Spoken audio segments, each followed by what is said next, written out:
नमस्कार. मायलॅप योगा अँड वेलनेसमध्ये परत एक वेळ आपणा सर्वांचं हार्दिक स्वागत. मित्रांनो, पाठीमागचे 2 व्हिडिओ आपण शालेय योगासन क्रीडा स्पर्धेच्या संदर्भाने बनवले होते.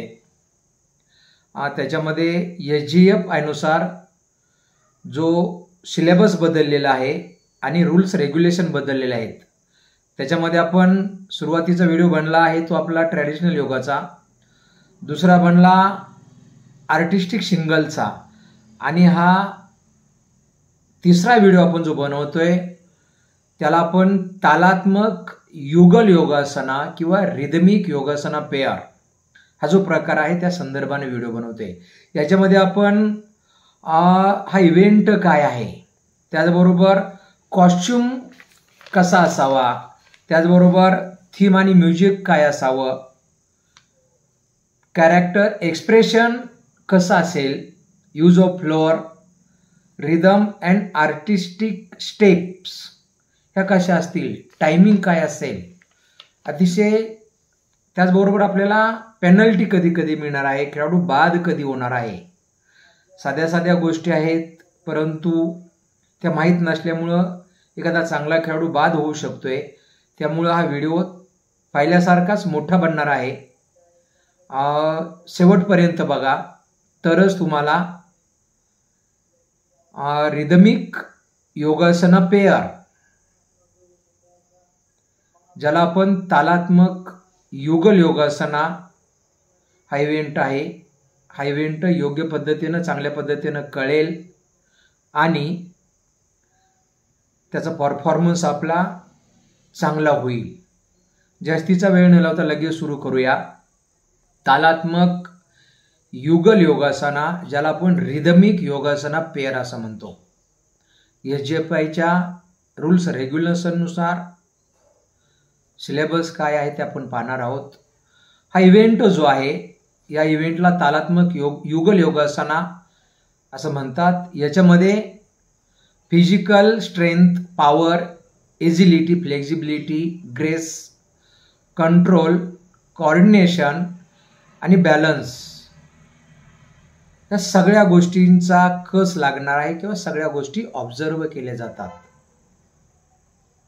या इव्हेंटमध्ये सेपरेट पुरुष आणि स्त्री किंवा मेन आणि वुमनसाठी अलाउड नाहीये. Mix pair no allowed. म्हणजे जर मुलांच्यासाठी केले तर मुलगा आणि 2 मुलं पाहिजेत आणि मुलींच्यासाठी जर करायचं असेल तर दोन्ही पण मुलीच पाहिजे.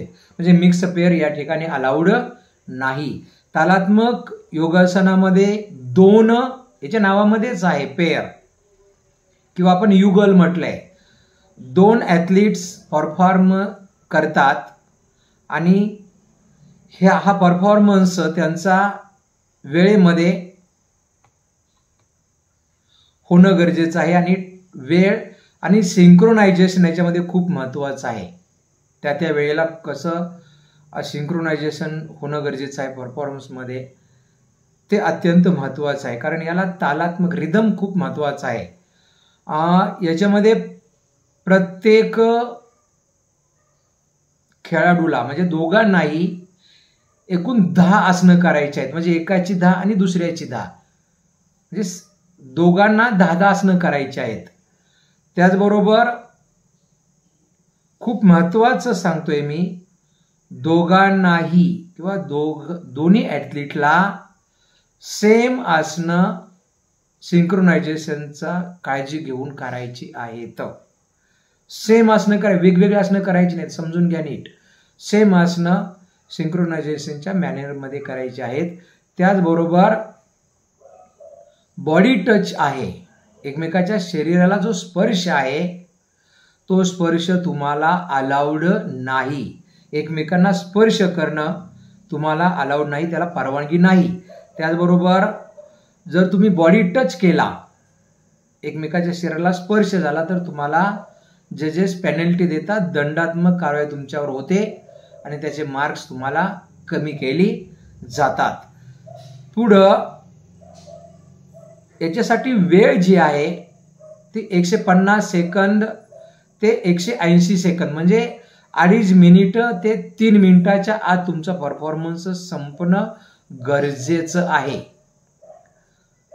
त्याचबरोबर दोन्ही ॲथलीट्सला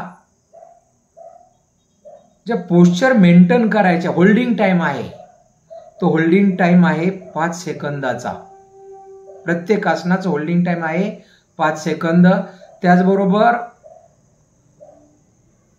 आसनं एका आसनामधून दुसऱ्या आसनामध्ये जाताना किंवा आसनाची एका स्थितीमधून दुसऱ्या स्थितीमध्ये जात असताना तुम्हाला सिंक्रोनायझेशन त्या म्युझिक बरोबर किंवा संगीताबरोबर होणं गरजेचं आहे. आसना करण्यापूर्वी किंवा परफॉर्मन्स सुरू करण्यापूर्वी तुम्हाला नमस्कार मुद्रा करणं गरजेचं आहे. असं म्हणजे सुरुवात तुमचा नमस्कार मुद्रेनं होईल परफॉर्मन्स आणि परफॉर्मन्सचा शेवट सुद्धा नमस्कार मुद्रेनंच होणार आहे. हे खूप महत्त्वाचं आहे कारण याचे सुद्धा मार्क्स तुम्हाला मिळणार आहेत. पुढं कॉस्ट्युम तालात्मक योगासनासाठी काय असेल तर सगळ्यात महत्त्वाचं हा नॉन ट्रान्सपरंट मटेरियलनं बनलेला पाहिजे म्हणजे पारदर्शक असता कामा नये. त्याचबरोबर बघा माझा टी शर्ट जो आहे तो नेकराऊंड आहे.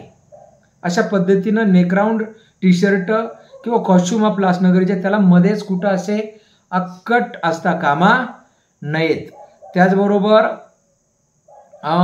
कॉस्ट्युमला तुम्हाला डेकोरेशन करता येईल. ते डेकोरेशन तुमच्या थीमनुसार असणं गरजेचं आहे. नैसर्गिकरित्या ते असावं म्हणजे फार वेगळं काय करणं गरजेचं नाही. त्याचबरोबर दोन्ही ॲथलीट्सला जे कॉस्ट्युम आहेत ते सेम पॅटर्नमध्ये किंवा सेम थीमनुसार असणं गरजेचं. सेम टू सेम कॉस्ट्युम असणं गरजेचं आहे. दोन्ही ॲथलीट्सचं शुड बी सेम और सेम पॅटर्न और सेम थीम डेकोर्स. कॉस्ट्युम हे टाईट फिट असलं पाहिजे. टाईट फिटिंग असलं पाहिजे म्हणजे स्किन टाईट असायला पाहिजे जेणेकरून जजेसला आपल्या परफॉर्मन्सचं इव्हॅल्युएशन करणं किंवा मूल्यमापन करणं सहज सोपं होईल. त्यांना कुठल्याही प्रकारचा अडथळा येणार नाही. अडथळा आला तर म्हणजे काय लूज कपडे तुमचे असतील तर तुम्ही आसनं कुठले केलेत ते कळणार नाही आणि मग त्याच्यामुळं जजेस तुम्हाला मार्क्स कट सुद्धा करू शकतायत. म्हणजे जजेसला परफॉर्मन्स तुमचा चांगल्या पद्धतीनं मूल्यमापन त्याचं होईल या पद्धतीचा म्हणजे मूल्यमापन करताना कुठल्या प्रकारचा अडथळा निर्माण होणार नाही या पद्धतीचं तुमचं कॉस्ट्युम असं म्हणजे टाईट असावं. ते बॉडी बरोबर टाईट फिटिंग असावं. त्याचबरोबर ते स्ट्रेचेबल असायला पाहिजे म्हणजे परफॉर्म करताना त्या ॲथलीट्सला कुठलाही अडथळा येता कामा नये आणि त्याची सेफ्टी किंवा सुरक्षा कशी पाळली जाईल याच्याकडे पण लक्ष देणं गरजेचं आहे. त्याचबरोबर त्यांना लॉंग टाईट्स किंवा अंडर लेटॉर्स म्हणजे पायापर्यंत नडगीपर्यंत किंवा आपल्या मनगटापर्यंत ते तुम्हाला टायटी वापरता येईल आणि तुम्हाला गरज असेल तर वापरा.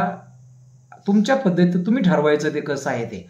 आणि मग वन पीस ड्रेस असणं आपलं खूप गरजेचं आहे. आणि मग त्याच्यावर तुम्हाला हाफ स्लीव किंवा स्लीवलेस वापरलं तरी सुद्धा चालणार आहे. मेल फिमेल दोघांच्यासाठी हा नियम आहे. म्हणजे तुम्हाला मनगटापर्यंत वापरायचं असेल वापरा, इथपर्यंत वापरायचं असेल वापरा, पायाच्या घोट्यापर्यंत किंवा नडगीपर्यंत वापरलं तरी तुम्हाला चालणार आहे. आणि मग त्याचबरोबर तुमची हेअरस्टाईल जी आहे केशभूषा योग्य आणि व्यवस्थित असणं गरजेचं आहे. पुढं मेकअप एवढं करू नका की त्या ॲथलीटची आयडेंटिटी गायब होईल. म्हणजे असा भडक मेकअप करणं गरजेचं नाही. म्हणजे त्याचा चेहरा तो ॲथलीट आहे हे ओळखणं गरजेचं असतं आणि ते कळणं इथपर्यंत त्याचं मेकअप असावं. म्हणजे फार भडक मेकअप त्याला करू नका. रंगरंगोटी जास्त करणं गरजेचं नाही. आणि ते तसं जर केलं तर त्याची पेनल्टी किंवा तुम्हाला त्याचे मार्क्स कट होणार आहेत. त्याचबरोबर टोटल मार्क्स आपली कॉस्ट्युमला जी आहेत ती 1 मार्क्स मिळणार आहे. अख्ख्या परफॉर्मन्समध्ये तुम्हाला तुमच्या कॉस्ट्युमसाठी किंवा वेशभूषेसाठी 1 मार्क्स मिळणार आहे. आणि वरील सगळे क्रायटेरिया जर तुम्ही नाही पूर्ण केले तर आर्टिस्ट्री जज जे असतात, जे तुमचं कॉस्ट्युम बघणार आहेत, हे 0.25च्या पटीमध्ये तुमचे मार्क्स कट करणार आहेत. एक चूक झाली तर 0.25 0.25 अशा पटीमध्ये तुमचे मार्क्स कट होतील. त्याच्यानंतर आपण थीम आणि म्युझिक कुठलं असावं ते बघतोय. रिदमिक योगा पेअर याच्यामध्ये तर खूप महत्वाचं आहे थीम नुसार आपलं म्युझिक किंवा संगीत असावं. हे संगीत त्या थीम नुसार त्याला मॅच करणार असावं. ते वल्गर नसावं. त्याच्यानंतर आयटम सॉन्ग नसावं, रॉक म्युझिक किंवा रॉक सॉन्ग नसावं, पॉप म्युझिक नसावं. हे तुम्हाला मान्य नाही किंवा अलाउड केलं जाणार नाही. तर आपलं जे म्युझिक आहे ते सभ्यतेला धरून असावं. म्हणजेच त्याच्यामध्ये तुम्हाला इन्स्ट्रुमेंटल म्युझिक, लोकसंगीत किंवा ज्याला आपण फोक म्युझिक म्हणतो, डिवोशनल म्हणतो, आध्यात्मिक असावं, देशभक्तीपर असावं, इन्स्ट्रुमेंटल किंवा rock music and instrumental pop song, pop music. ह्या सगळ्या म्हणजे कुठल्याही प्रकारचं वल्गर संगीत आपलं असता कामा नये. आयटम सॉन्ग असता कामा नये. त्याचबरोबर त्या प्लेयरनं आपल्याबरोबर त्या म्युझिकची USB आणणं गरजेचं आहे.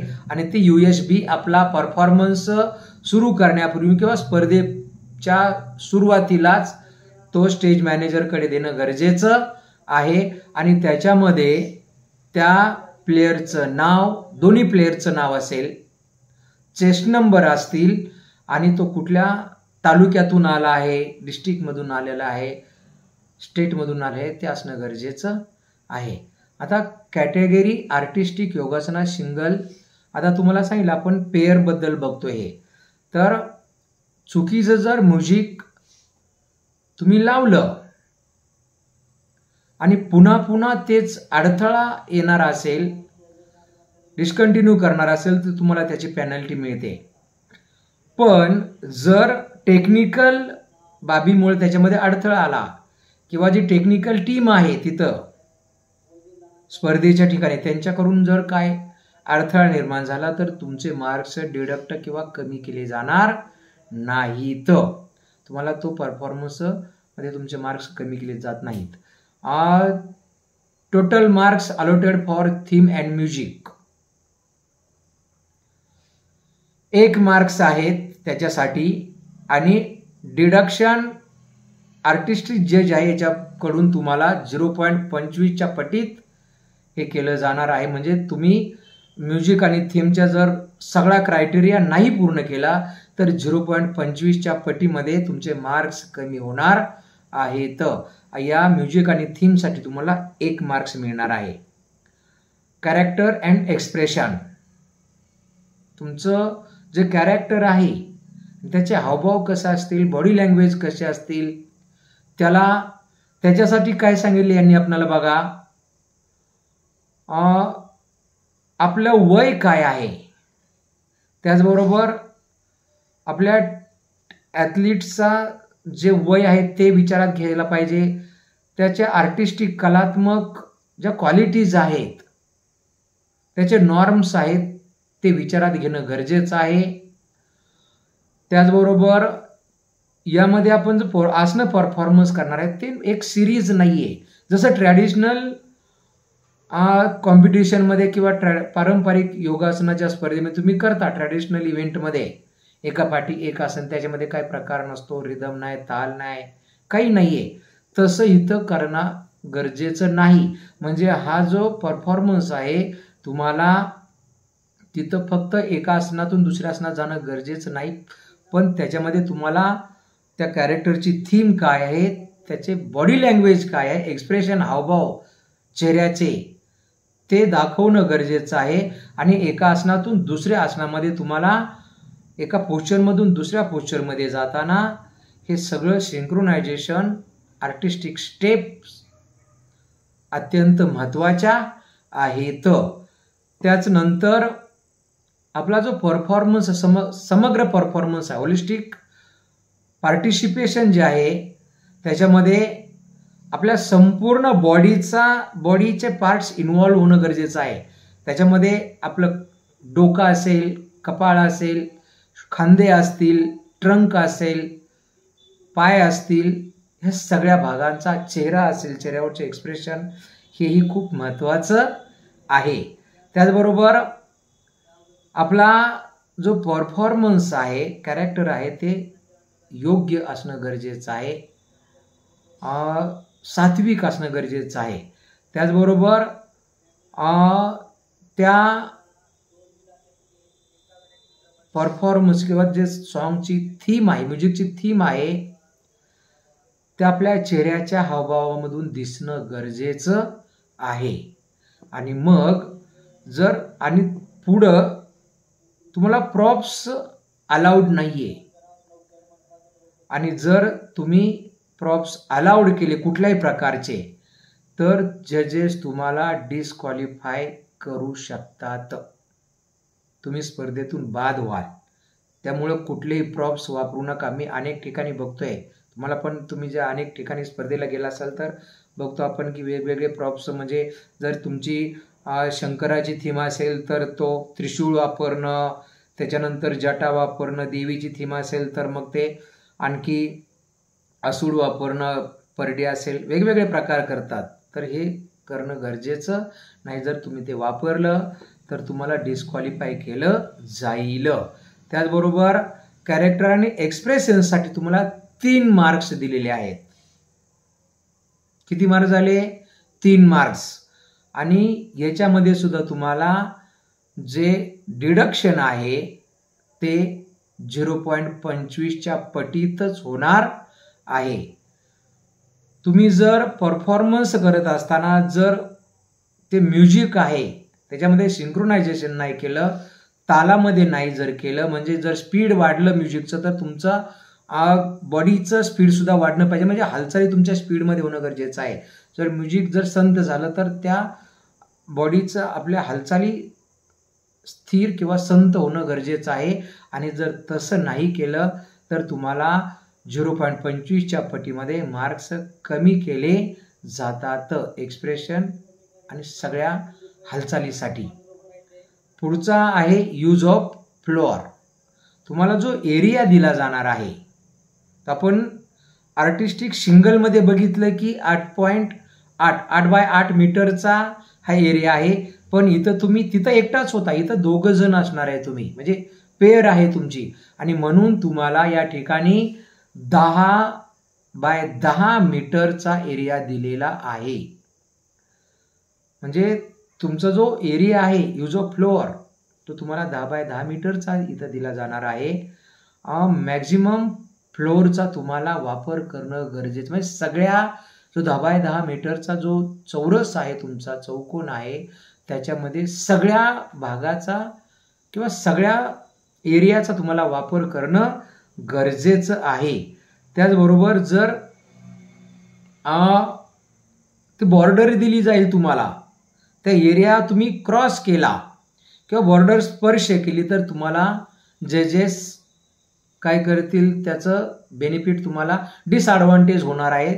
त्यामुळे तुमची मार्क्स कट केली जाणार आहेत. तर त्यामुळं तुम्ही तो जो 10x10 मीटरचा एरिया तुम्हाला दिलेला आहे तो क्रॉस करायचा नाही.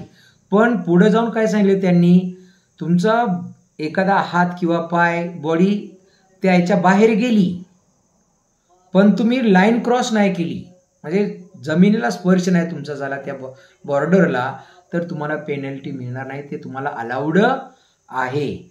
आणि मग जर तुम्ही हे जर पाळलं तर तुम्हाला पैकीच्या पैकी मार्क्स मिळतील. आणि मग यूज फ्लोअरचा तुम्हाला डिसएडव्हान्टेज होणार नाही.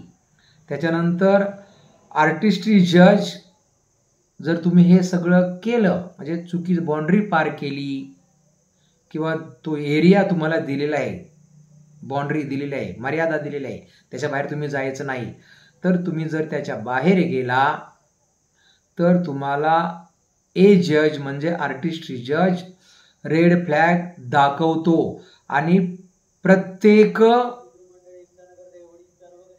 ईच ट्रेसपास म्हणजे प्रत्येक क्रॉसिंगला तुम्हाला त्याचा डिसएडव्हान्टेज होणार आहे आणि मग आर्टिस्ट्री जज परत विल बी लेफ्ट, तो बसतो, त्याचं कामच आहे त्या आर्टिस्ट्री जजचं, तुम्ही कुठं चुका करताय. आणि मग टोटल मार्क्स तुम्हाला जे दिलेत allotted for use of floor, म्हणजे फ्लोअरच्या यूजसाठी तुम्हाला वापरासाठी 5 मार्क्स दिलेले आहेत. आणि जर ॲथलीटनं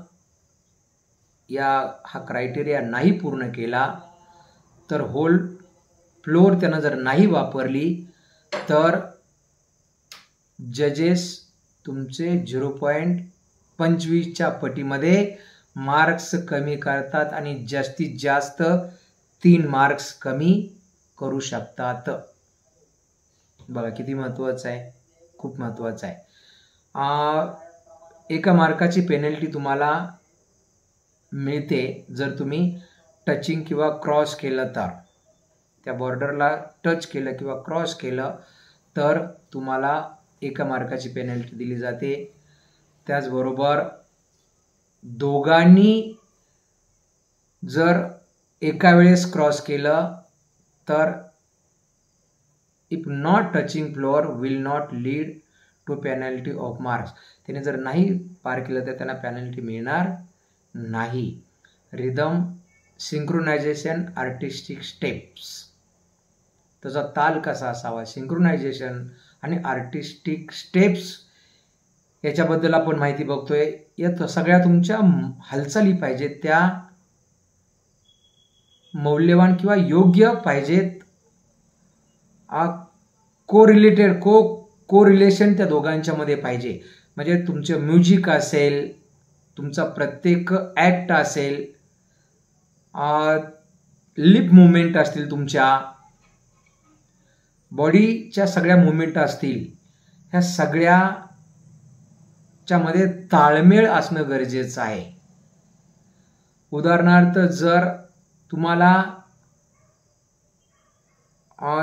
ते योग्य पद्धतीने होणं गरजेचं आहे, म्हणजे ताल, लय आणि म्युझिक यांच्यामध्ये तुमचं ताळमेळ असणं गरजेचं, सिंक्रोनायझेशन आहे.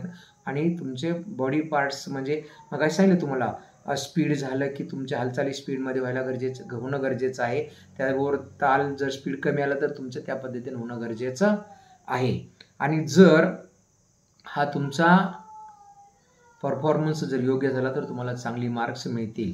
आणि मग जर टेम्पो चेंज झाला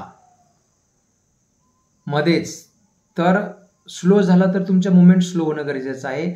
जर स्पीड वाढलं तर तुमच्या हालचाली सुद्धा वाढणं गरजेचं आहे. म्हणजे तुमचं रिदम किंवा आर्टिस्टिकच्या स्टेप आहेत त्याचं स्पीड वाढणं गरजेचं आहे.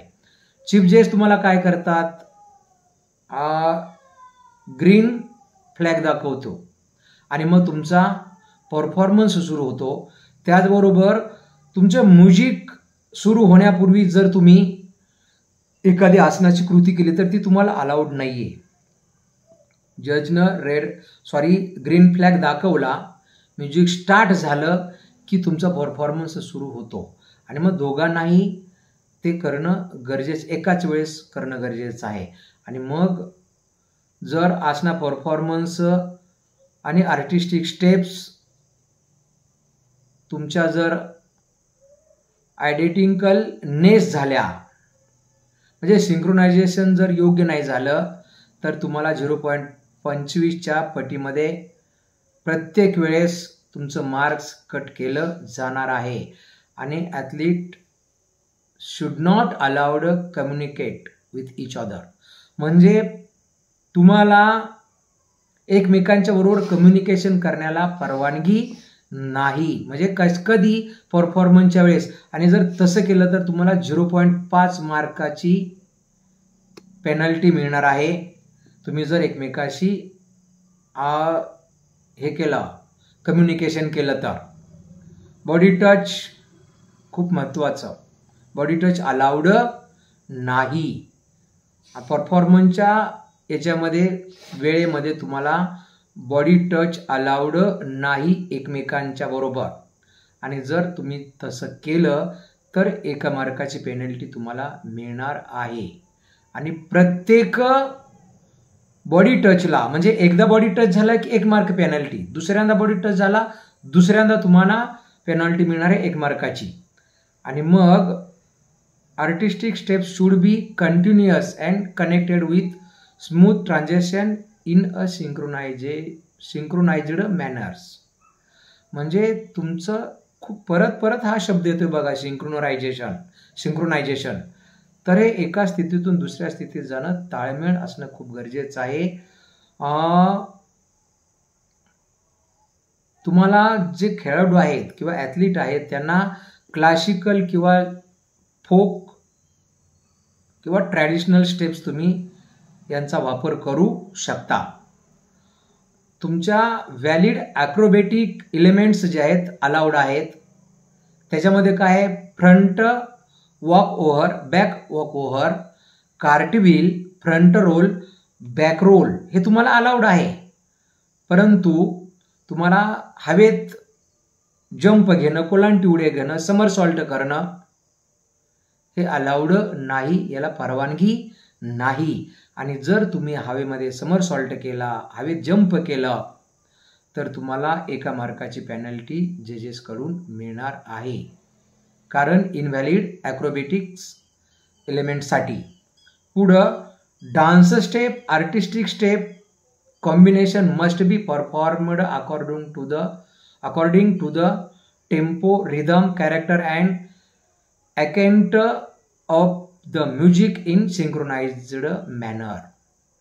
म्हणजे तुमच्या स्टेप आहेत त्या कॉम्बिनेशन जे आहे ते तुमच्या टेम्पोप्रमाणे, तालाप्रमाणे, म्युझिकप्रमाणे, कॅरेक्टरप्रमाणे करणं गरजेचं आहे. त्याचबरोबर competition should be developed by technical connecting elements where one movement transition logically and smoothly into. एका स्थितीतून, एका हालचालीतून दुसऱ्या स्थितीमध्ये तुम्हाला जाताना अननेसेसरी, अनावश्यक हालचाली किंवा थांबणं गरजेचं नाही, किंवा थांबू नका अनावश्यक ठिकाणी. Unnecessary stops or property movement, preparatory मुवमेंटसाठी तुम्हाला थांबायचं नाही, प्रोलॉंग्ड प्रिपरेटरी मुवमेंट्स. त्याचबरोबर जर तुम्ही अननेसेसरी थांबला किंवा अननेसेसरी मुवमेंट केल्या, हालचाली केल्या, अनावश्यक हालचाली केल्या आणि रिदम, ताल याच्यामध्ये गडबड झाली तर तुम्हाला डिडक्शन मार्काचं मिळेल. त्याचबरोबर total marks allotted for rhythm, synchronisation and artistic steps 10 marks मिळणार आहे तुम्हाला. म्हणजे अलॉटेड फॉर रिदम, सिंक्रोनायझेशन आणि आर्टिस्टिक स्टेप्ससाठी तुम्हाला 10 मार्क्स मिळणार आहेत. प्रत्येक चुकीसाठी, चुकीच्या स्टेप्ससाठी तुमचा कॉन्फिडन्स लूज झाला, हालचालीमध्ये तुमची गडबड झाली, तुम्ही प्रॉपर केल्या नाहीत हालचाली, प्रत्येक आसनाच्या पोश्चरमध्ये गडबड झाली एका आसनातून दुसऱ्या आसनामध्ये जाताना, त्याचबरोबर पोश्चरचं ट्रान्झिशन जे आहे ते जर चुकीचं झालं तर तुम्हाला 0.25च्या पटीत मार्क्स प्रत्येक वेळेस कट होणार आहेत. प्रत्येक वेळेस कट होणे लक्षात ठेवा. जर तुमचा ताल चुकला तरी सुद्धा तुम्हाला प्रत्येक वेळेस 0.25च्या पटीमध्ये मार्क्स तुमचे कट होणार आहेत.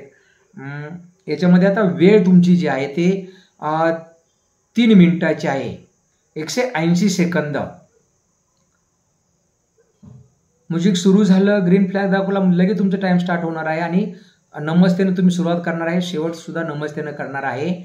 आणि मग जर तुम्ही वेळ सुरू झाल्यानंतर marks allotted for time section तुम्हाला 10 मार्क्स मिळणार आहेत वेळेसाठी.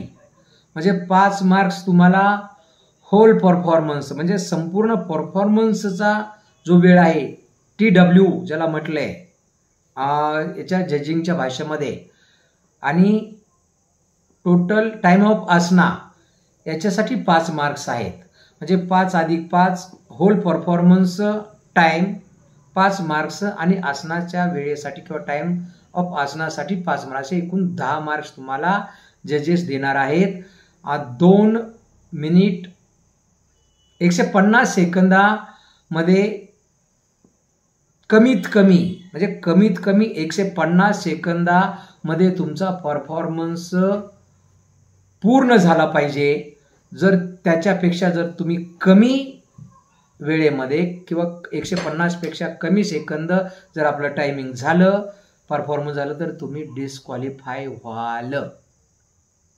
आणि त्याच्यामध्ये तुम्हाला 2 TJ आहेत, T1 आणि T2. यांच्यामध्ये जर थोडंसं हे झालं टाइम काउंटिंगमध्ये, त्याला 3 सेकंदाचं मार्जिन आहे. समजा एका T जजनं 150 पेक्षा कमी तुमचं टाइम काउंट केलं आणि दुसऱ्या T जजनं 150 पेक्षा जास्त काउंटिंग केलं, 3 सेकंदाच्या दरम्यान तो मार्जिन आहे, त्याच्यामध्ये जर केलं तर दोघांचं मिळून तुम्हाला 150 सेकंद पकडलं जातं. 2.5 मिनिटं तुमची पकडली जातात. सगळ्यात महत्त्वाचं काय आहे, थोडंसं पुढं जावा, त्याचे सुद्धा तुम्हाला मार्क्स मिळणार आहेत. आणि जर तुम्ही 150 ते 180 सेकंदापर्यंत तुमचा परफॉर्मन्स झाला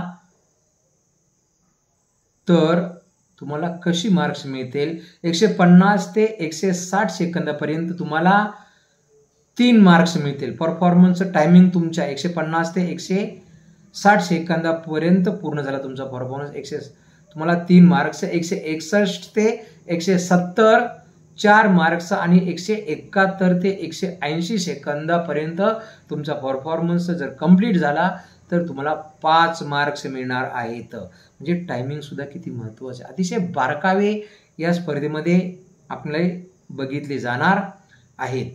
जर 150 टू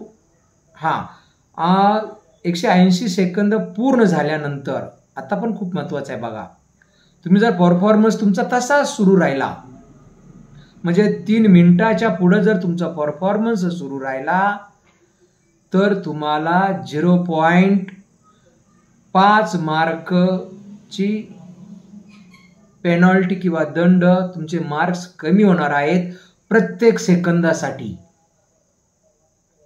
प्रत्येक सेकंदासाठी पुढच्या 0.5 मार्क्स तुमची कट होणार आहेत.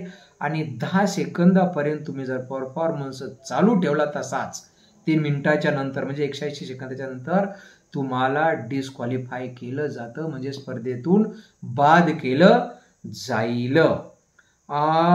जर प्रत्येक आसनाचा होल्डिंग टाइम आहे तुमचा तो 5 सेकंदाचा आहे. जर 4 सेकंद झाला तर तुमचे मार्क्स कट केले जाणार. 5 सेकंद जर नाही पूर्ण झाला तर प्रत्येक त्याचे सुद्धा तुम्हाला डिसएडव्हान्टेज मिळणार आहे. म्हणजे जर तुम्ही परफॉर्मन्स तुमचा इनव्हॅलिड होणार आहे, 5 सेकंदापेक्षा जर तुमचा परफॉर्मन्स कमी झाला तर खूप महत्त्वाचं आहे. म्हणजे 6 सेकंद करा, 7 सेकंद करा, 8 सेकंदापर्यंत तुम्ही करू शकताय. पण जास्त जर 9-10 पर्यंत गेला तर गडबड होईल तुमची. म्हणजे 5, 6, 7 याच्या दरम्यान 6 किंवा 7, 8 पर्यंत तुमचा प्रत्येक आसनाचा होल्डिंग टाइम असणं गरजेचं आहे.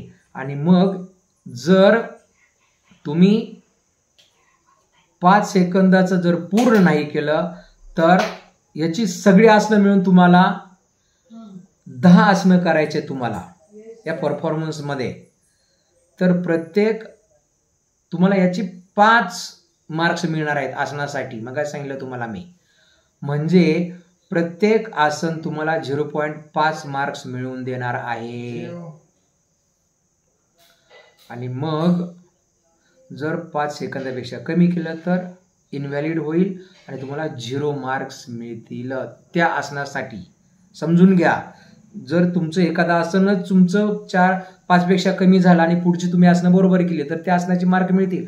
पण प्रत्येक आसनाचं जर तुम्ही 4-5 पेक्षा कमी झालं तर प्रत्येक चुकीला तुम्हाला 0.5 मार्क्स तुमचे कट होणार आहेत. म्हणजे त्या आसनाचे मार्क तुम्हाला मिळणार नाहीत, कारण प्रत्येक आसनाला 0.5 मार्क आहेत. एकूण 10 आसनं मिळून तुम्हाला 0.5 मार्क्स मिळणार आहेत.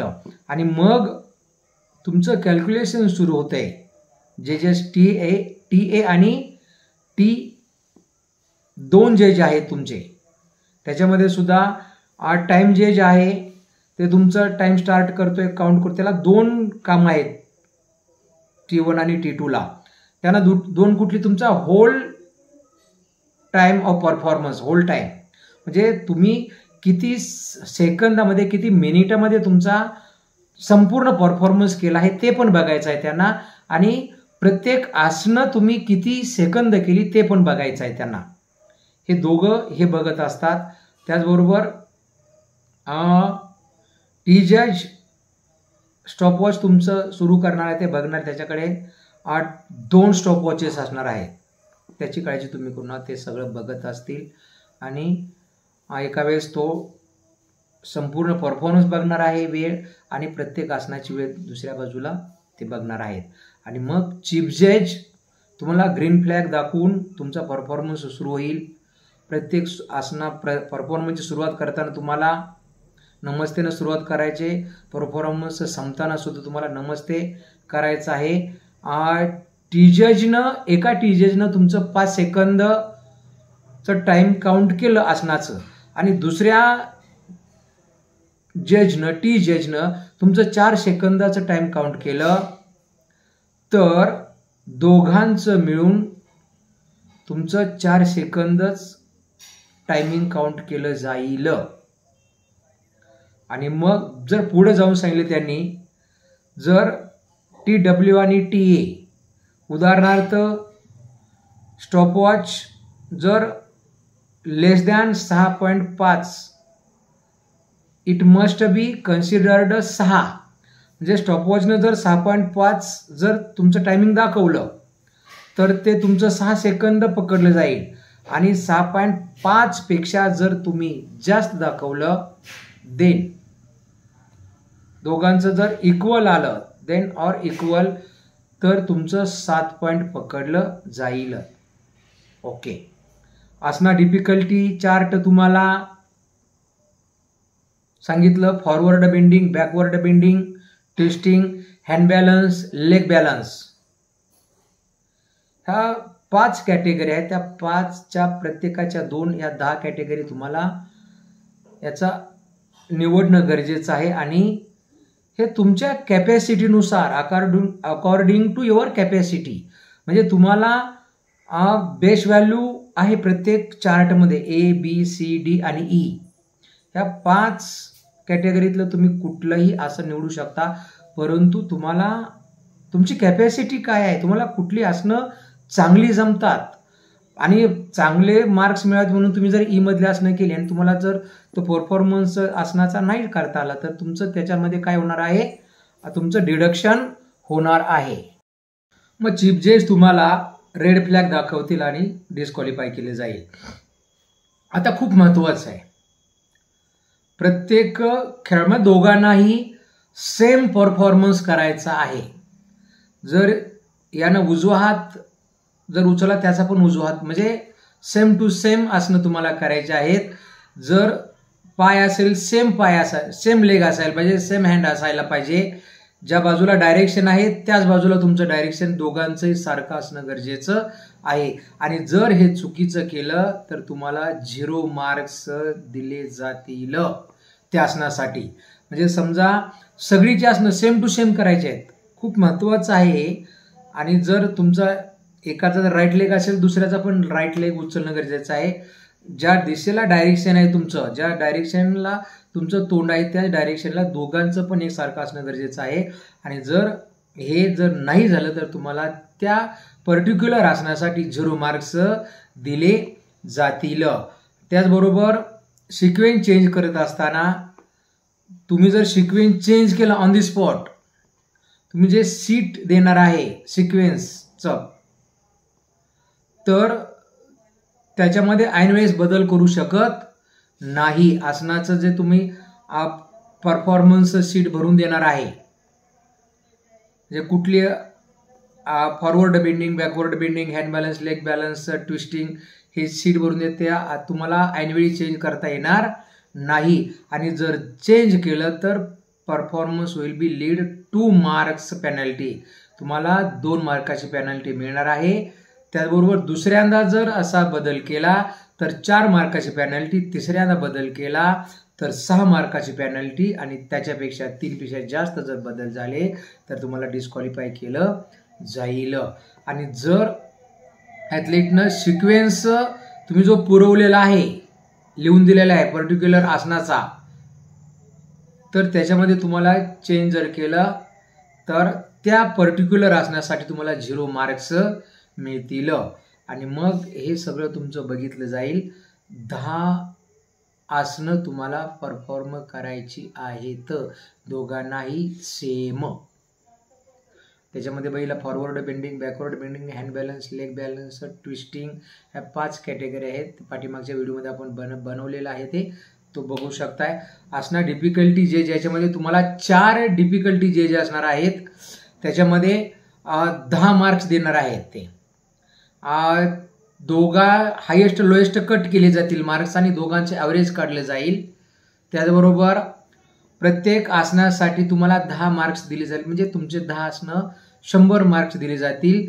डिफिकल्टी ज्याचे हायेस्ट लोएस्ट कट केले जातील, मधल्या ॲव्हरेज पकडले जाईल. त्याच्यानंतर आर्टिस्ट्री जे आहेत तुम्हाला, त्याच्यामध्ये तुम्हाला एकूण 10 मार्क्स 20 मार्क देणार आहेत. कॉस्ट्युमसाठी एक सांगितलं मगाशी तुम्हाला, थीम म्युझिकसाठी 1 मार्क्स, त्याच्यानंतर कॅरेक्टर एक्सप्रेशनसाठी 3 मार्क्स आहेत. रिदम, सिंक्रोनायझेशन आणि आर्टिस्टिक स्टेपसाठी 10 मार्क्स आहेत. यूज ऑफ फ्लोर 5 मार्क, असे 20 मार्क आहेत. त्याचबरोबर तुम्हाला सिक्वेन्स लिहून द्यावा लागणार आहे तो परफॉर्मन्सचा. पुढं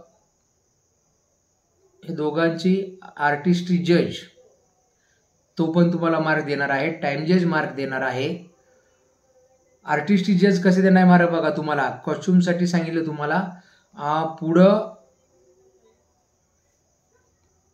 फायनल तुमचं जजिंग जे होणार आहे, त्याच्यामध्ये डिफिकल्टी जज, आर्टिस्ट्री जज आणि टाइम जज, टी जज, यांची मार्क्स ॲड केली जातील. इव्हॅल्युएटर जो आहे त्याची मार्क्स वजा केली जातील आणि एकूण तुम्हाला मार्क्स दिले जातील आणि तुमचे नंबर काढले जातील. मित्रांनो, अतिशय सुंदर व्हिडिओ बनलेला आहे. ज्यांच्यापर्यंत हा व्हिडिओ पोहोचवणं गरजेचं आहे, अशा सर्वांच्यापर्यंत हा व्हिडिओ पोहोचवा. जर काही आपले प्रश्न असतील तर कमेंट बॉक्समध्ये मला विचारा, जेणेकरून पुढच्या व्हिडिओमध्ये मी तुम्हाला त्याच्यामध्ये बदल करू शकेन. तुमच्या अनेक ठिकाणी तालुक्याच्या स्पर्धा होत्या, काही ठिकाणी होणं बाकी आहे. तालुक्याच्या स्पर्धेसाठी, जिल्ह्याच्या सगळ्या स्पर्धांच्यासाठी तुम्हाला मायलॅब योगा अँड वेलनेसच्या वतीनं हार्दिक शुभेच्छा. चांगला सराव करा, काळजी घ्या, चुका कमीत कमी कशा होतील हे बघा आणि तोपर्यंत करा योग, रहा निरोग. धन्यवाद. जय हिंद.